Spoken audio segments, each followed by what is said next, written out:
माझ्या आधीच्या सगळ्या वक्त्यांनी बरेच मुद्दे सांगितले असतील अशी माझी खात्री आहे.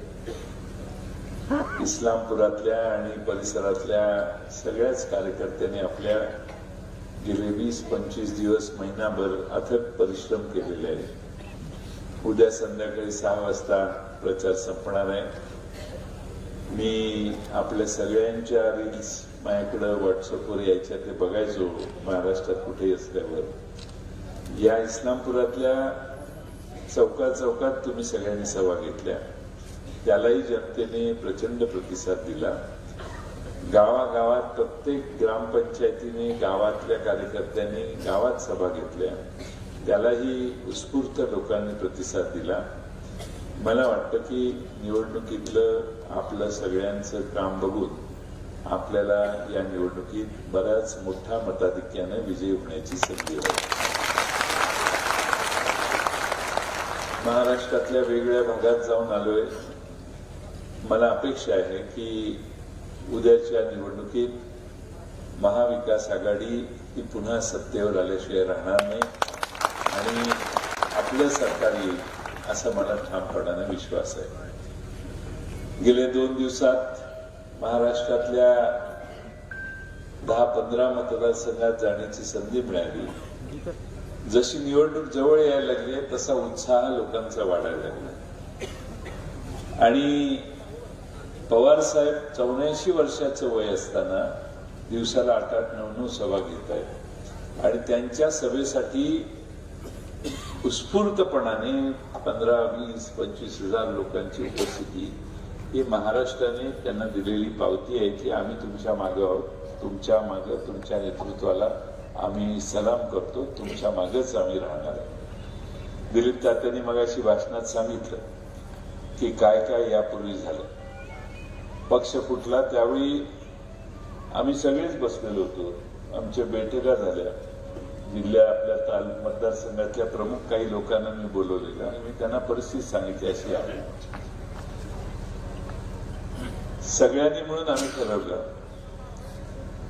की पुरोगामी विचाराच्या शरद पवार साहेबांच्या, शाहू फुले आंबेडकरांच्या विचारसरणीचा आग्रह जो ते करतायत त्याच्या मागे आपण उभा राहू.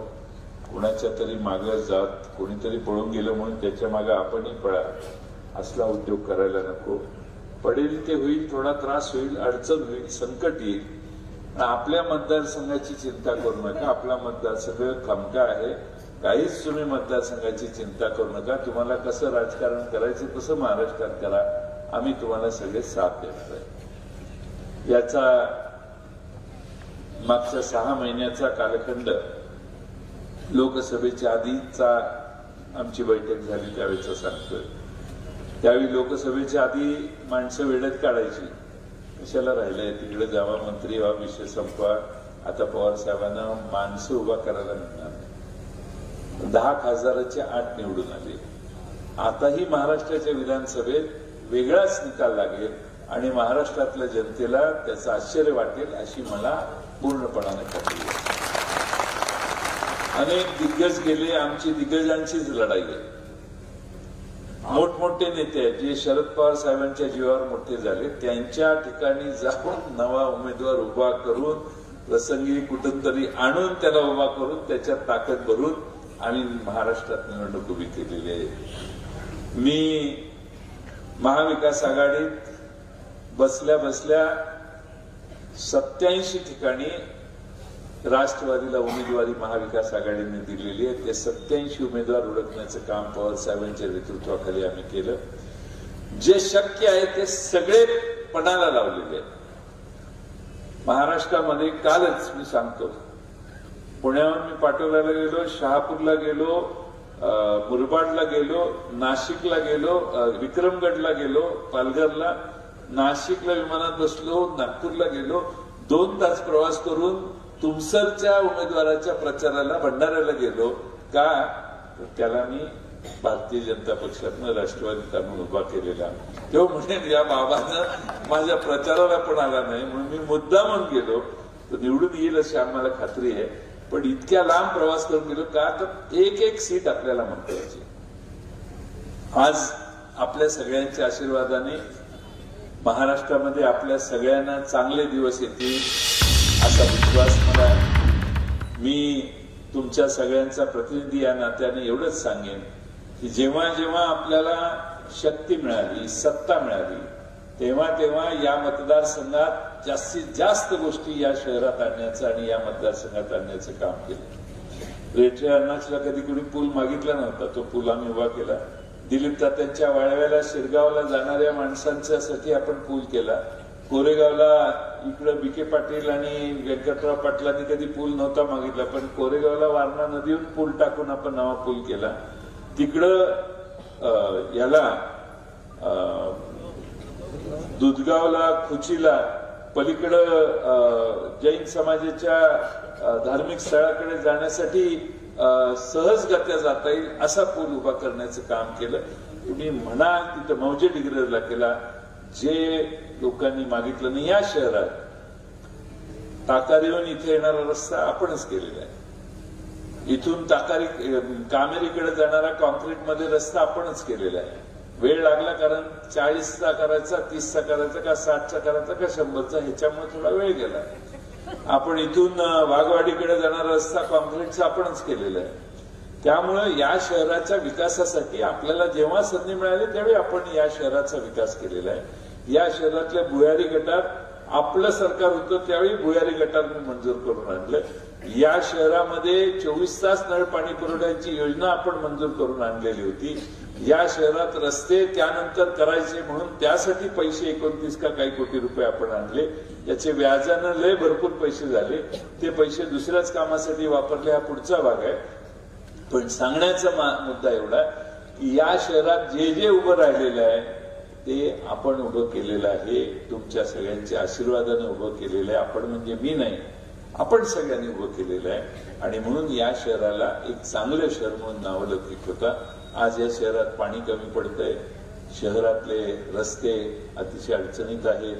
या शहरात अनेक ठिकाणी लोक गटार अडवतात, मध्ये पाय घालतात, रस्त्यात जाऊन देत नाहीत, असेही काही प्रकार वेगवेगळ्या ठिकाणी आहेत. त्यामुळे या शहराला पुन्हा एकदा आपल्याला दुरुस्त करायला, पुन्हा एकदा सत्तेत जाऊन बसण्यासाठी आपल्या सगळ्यांचा आशीर्वाद मिळाला पाहिजे. मी आपल्याला वचन देतो की आपल्या हातात पुन्हा महाराष्ट्राचे सरकार येण्याची पूर्णपणाने शक्यता आहे. आणि आपण सरकारमध्ये जर सत्तेत गेलो तर या इस्लामपूर शहराचाच नाही तर आसपासच्या मतदारसंघातल्या सगळ्या गावांचा चेहरा मोहरा बदलण्याचं काम आम्ही सगळे ताकदीनं करू, हा विश्वास मी आपल्या सर्वांना देतो. आता ही माझी तुम्ही आशीर्वाद दिला तर आठवी वेळ. आता पुढच्या वेळी इथं थांबायचं का दिल्लीला जायचं ह्याची नंतर चर्चा करू, कारण मागे गर्दी वाढायला लागली. त्यामुळं यावेळी आपल्या सगळ्यांना एवढंच सांगेन की सत्ता आल्यावर मी कुणाला कधी त्रास दिला नाही. या गांधी चौकात कुणी विरोध जरी केला तरी त्याची मी कधी कळ काढली नाही. या गांधी चौकातल्या कुणी विरोधात मतदान केलं तरी मी का असं केलं असं कधी कुणाला विचारलं नाही. जे लोकशाहीने असतं होतं ते मी मान्य करत आलो. मंत्री आहे, सत्ता आपल्या हातात आहे, गृहमंत्री आहे म्हणून कोणाला आत घालायचा उद्योग मी कधी केला नाही. काही लोक आता स्टंट करतात की आमच्या यांना अटक केली, त्यांच्या माझा काही त्याशी संबंध नाही. मी असल्या कुणाच्याही भानगडीत पडत नाही, कारण या मतदारसंघातले या तालुक्यातला प्रत्येक विरोधक शेवटी माझ्याकडेच येतो, असा आपला प्रॉब्लेम. त्यामुळे त्याला याचं दार उघडं ठेवण्यासाठी मी जास्त कुणाची कळ काढत नाही, कुणाच्या मागे लागतो. काय कुणीही सांगावं की एखाद्याचा याला हे केलं. आज शाकीरबाई तांबोळी इथं बसलेले आहेत, शाकीर तांबोळी इथं आलेले आहेत. शाकीर तांबोळी मधल्या काळात विरोधात काम करत होते, पण प्रश्न चर्चा झाली, गैरसमज दूर झाले.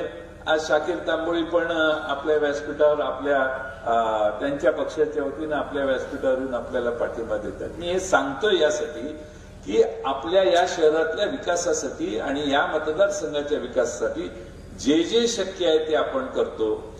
महाराष्ट्राच्या विधानसभेत जेव्हा मी विरोधी पक्षात बसलो त्यावेळी विरोधी पक्षात बसल्यावर देखील मी विरोधी पक्षाची चांगल्या पद्धतीनं आमदारकी केली. विधानसभेत विरोधी पक्ष म्हणून काम करतानाही मी तुमचं मान खाली घालायची कधी तुम्हाला वेळ दिली नाही. आता मित्रांनो, मला 35 वर्ष झाली. 35 वर्षात एखादी तरी घटना घडली आहे का की ज्यात आमचे अशोक उरुणकर म्हटले काय साहेबांना वाईट केलं होतं, करायला नाही पाहिजे. असं कधी झालंय का अशोकराव? हे तुमचं नाव घेतलं कारण तुम्ही पाक विजय भाऊंपासून आहे. सगळ्या जुन्या माणसांना विचारा. आता पहिलवानाने किती भाषणं केली, नगरपालिकेपासून भाषणं केली. आता 40 मिनिटं तुम्ही बोलला म्हणून मी निरोप पाठवला की दुसऱ्यांना संधी मिळावी म्हणून. या वयातही त्यांचा उत्साह आहे की जयंत पाटलासाठी मी भाषण करणार आणि जयंत पाटलांची बाजू मांडणार. हा त्यांच्या मनाचा मोठेपणा आहे. की का बोलतात पोटतिडकीनं, त्यांना ही नवीन पिढीपेक्षा मी ह्याच्यापेक्षा जास्त काम करू शकतो ही मानसिकता त्यांची आहे. आणि म्हणून आपली संघटना या मतदारसंघात प्रचंड मोठी आहे. अनेक जण या मतदारसंघात तिकडं असं झालं तिकडं असं झालं. एवढीच सभा अष्टात झाली, एवढीच सभा जरा कमी थोडीशी वाळव्यात झाली. म्हणजे एकाच दिवशी 3 तासात 3 सभा, खरं डिग्रजलाही झाली असती, एवढीच सभा ही पेठेला झाली. याच्यापेक्षा जरा कमी, म्हणून त्या चौकाच्या पलीकडचे सोडून द्या, पण एवढीच सभा पेठेला झाली. ही का होतं तर लोकांच्यात राहून आपण लोकांची कामं केली. मंत्री असल्यावर मस्ती मी कधी दाखवली नाही. एखाद्याने हात आडवा केला, मी थांबून त्याच्या विचारलं, कारण माझ्या डोक्यात कधी सत्ता घेतली नाही. मला माहिती आहे मी 90च्या आधी जरा ताठ होतो, पण ज्यावेळी 90च्या वेळी पहिली विधानसभा लढवली आणि माणसांचे पाय धरले ना, त्या दिवशी मला लक्षात आलं हे साखर कारखाना वगैरे वगैरे वगैरे हे वेगळं जग आहे आणि सामान्य माणसांचे प्रश्न हे वेगळं जग आहे. आणि म्हणून त्याच्याशी एकरूप होण्याचा मी प्रामाणिकपणे प्रयत्न केला. साखर कारखाना हा एक भाग आहे, मी काय नाही म्हणत नाही. सहकारी संस्था हा एक भाग आहे. पण आमदार म्हणून मी या तालुक्यातल्या 3.5, 4, 5 लाख लोकांना माझं उत्तरदायित्व त्यांच्या प्रती आहे. त्यांचे प्रश्न सोडवणे, त्यांना न्याय देणे ही भूमिका मी कधी आजपर्यंत मित्रांनो सोडली नाही. आपल्या विरोधी अनेक जणांनी भाषणं केली असतील. मला तर ते मी वाटच बघतो. सुभान अली शेख, सुकुमार कांबळे, यशवंतराव, कोणीतरी येऊन मला विरोधी भाषण केलं पाहिजे, त्याशिवाय ही जागी होत नाही. म्हणून अजितदादांचे मी त्यासाठी मनपूर्वक आभार मानतो. त्याचे चावीच लागत नाही तुम्हाला. त्यांचं भाषण झालं त्या दिवशी मी माझ्या पियला म्हटलं आपलं काम हो गया. म्हटलं कसं काय, चावी लागली पाहिजे ना. म्हटलं माणसं, मी माझ्यावर ज्यावेळी शिळाचा बडीमार होतो त्यावेळी हा तालुका एवढा घट्ट आहे, मी इथं नाही आलो तरी माझं काम करत असत. त्यामुळे कारण माझं नातं इथल्या जनतेशी, मी हे काम केलं म्हणून मला मत द्या, हे काम केलं म्हणून मला मत द्या, असलं नातं माझं मी महाराष्ट्रात या मतदारसंघात ठेवलं नाही. या मतदारसंघात कुठलंही संकट आलं तरी आम्ही लोकांच्या मागे उभं राहण्याचं काम केलेलं आहे. एखाद्या सामान्य प्रश्नांची तड लावण्याचा प्रामाणिकपणाने प्रयत्न केलाय. 4 कामं झाली नसतील, मी असं म्हणत नाही की सगळीच कामं झाली. आणि म्हणून माझी आपणाला विनंती आहे की उद्याच्या निवडणुकीत आपल्या सगळ्यांचा आशीर्वाद असावा. पंचसूत्री जाहीर केलेली आहे, त्यातले एक सूत्र आहे महिलांना, गरीब महिलांना दर महिन्याला आमचं महाविकास आघाडीचं सरकार आल्यावर 3,000 रुपये महिन्याला देणार. एसटीचा प्रवास मोफत देणार.